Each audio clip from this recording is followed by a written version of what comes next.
Good day, RGV. Today on Valley por Vida, we are talking about a lot, okay? So let's just dive right in. The show starts now.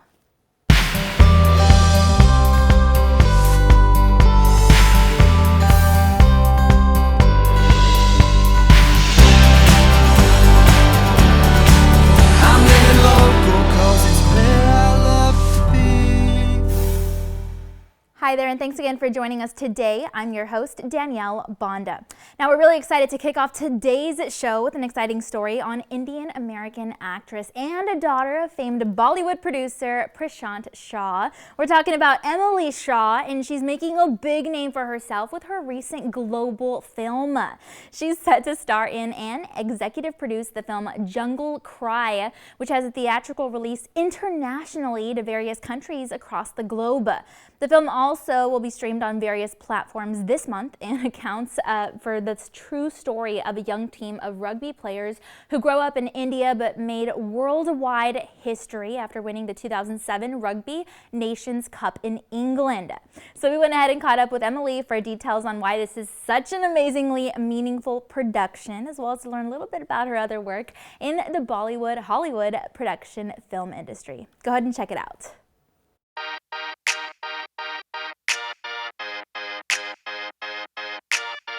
Hey everyone, my name is Emily Shaw and I'm the lead actress in Jungle Cry as well as the executive producer. I hope you guys get to check out this really inspiring true story that we created. Jungle Cry is actually based on a true story about these tribal and orphan boys that are from Odisha, India, which is close to Bengal.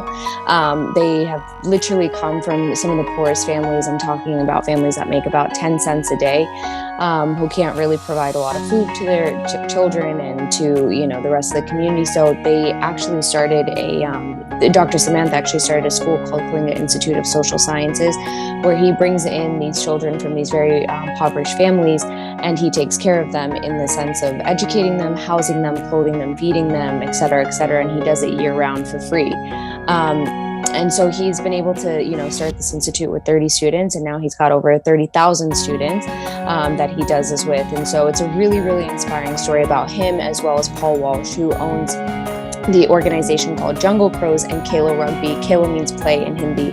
And he has started also an incredible organization where he basically goes around the slums or, these like little alleyways and gutterways, and he picks up these kids and says, instead of getting into, trouble or nonsense, or even the girls, in India, it's still a thing where girls are being sold off at a very young age. So instead of getting into those types of situations, he pulls them off the streets and says, hey, come on, let's go throw a ball around and let me teach you a little bit about rugby. And it kind of creates that sense of community. So our whole idea and goal of this film is to teach people that we can really eradicate poverty through sports and education. We had the help of Dr. Samantha and Paul Walsh himself on set, helping us out, kind of guiding us through what the story was about. Even the boys from the original story, one of them, the captain, Raj Kishore, actually, the original Raj Kishore came with us to Wales to kind of chaperone the rest of the rugby boys who were portraying them, back in 2007, because we had shot this film in 2018. So the original boys were obviously a little bit too old to play themselves from back then. But the boys that did portray them, they came, from majority of them actually were from Paul Walsh's Jungle Crows Association, and we had a handful of them from Kalinga Institute of Social Sciences.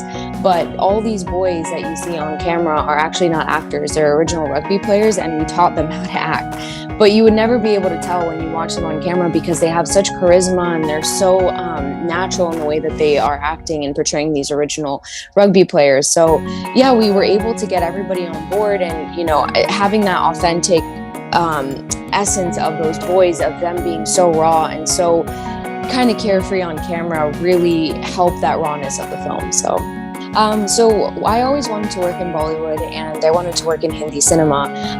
And Bollywood has this thing that they call the masala films. And so they're those films where you see like the live, singing and dancing, and it's very lively. And so I had that opportunity to kind of decide if I was going to have a debut in Bollywood with a masala film or if it was going to be something that was more content driven. And I wanted to really focus on something that was story driven, because as we're seeing, that's what's really thriving and that's what people want to see, including myself. I'm kind of tired of like the A-list celebrities coming in and doing these like larger than life films or the stories like, I don't really know what the story was about or the script was about, but hey, we had a big actor in it. So we're seeing, stories like Money Heist and like Squid Games really blow up, even though we don't speak the language. People in the Western world are becoming obsessed with shows like this, and it's because of the content and the story behind it. So I really wanted to do something that was story driven, A, and B, when I found out and heard about Jungle Cry, the whole entire story, the script, what it was about. Again, Emily's a Chicago-born, New Jersey-raised actress who's influenced by her multicultural family background, her love of dance and travel, and of course her passion for theater. And if Jungle Cry looks like a story you'd like to witness on the big screen or on your digital devices, then you should definitely check out the trailer. Plus, you can always follow Emily on her social media pages to keep up with all that's going on with the film. And true stories are always a good place of education and enjoyment, right? I mean, that's especially the case with studyfinds.com, where viewers have the chance to learn all about really interesting topics through various studies.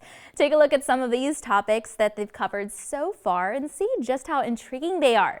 Everything from how eating during the day can add years to your life, to how chili peppers may be a secret ingredient for beating certain diseases, to how anger over Facebook can reveal a person's dependency on social media, and even about how TikTok has oddly satisfying videos online. I mean, the areas of studies that they review are just vast, and it's really interesting how they pool educational and informative information to present for us in an engaging and entertaining manner. I just love the energy in each video too. It really pulls you in and captivates you for each story. So without further ado, here's more on the operation behind the Study Finds guy.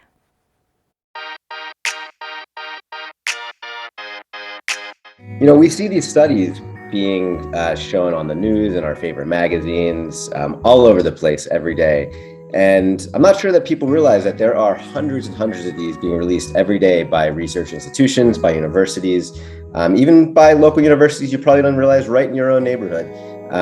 They're having research sent out every day, and they're doing fascinating studies. I created Study Finds because there was never a main place for the general public to come and view these studies, to see these studies. And certainly we don't have the writing staff to publish them all, but I'm looking for content studies that are applicable to the general public, that people of all walks of life would be interested in reading, whether they are about health, things that you might see studies about multivitamins, about supplements, about how many steps you should take in a day. There are studies always being released on all these common health topics that we are always discussing. And I think it's important for people to always see and know what the latest research says, and actually the full depth of the study, because a lot of times you just see the headline, but you're not certain who it's referring to or what the study is, whether it's about people who are seniors or people who are 18 to 39. So, we try and cover topics that really are interesting and useful to all people. And then we also try and find some of the more lighthearted surveys and things that are kind of the talkable ones that, you might hear on that morning radio show or on your news station, things that people are kind of talking about and laughing about, and that are just kind of a product of who we are as people in society.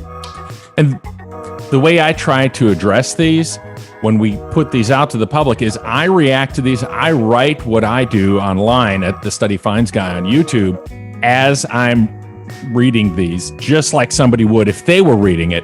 What is the question that they would have? Some of these are serious topics, from cancer to medical studies, Alzheimer's, aging, financial retirement. And then there's funny stuff. There's things that you can't help but comment on. There was a study we had not long ago about delivery drivers and what do delivery drivers do with your food? And we found that 8 in 10 might take a bite out of it.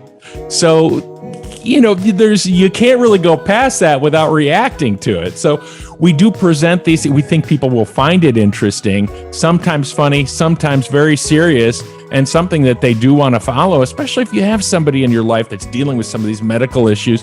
And then, of course, if you're going to order food today, you might want to go pick it up rather than have it delivered. Again, more than 7,000 studies and surveys are published to date, and the topics are wide-ranging. Everything from food to pop culture to politics, money, dieting, astronomy, cancer, animals, history. I mean, just so much.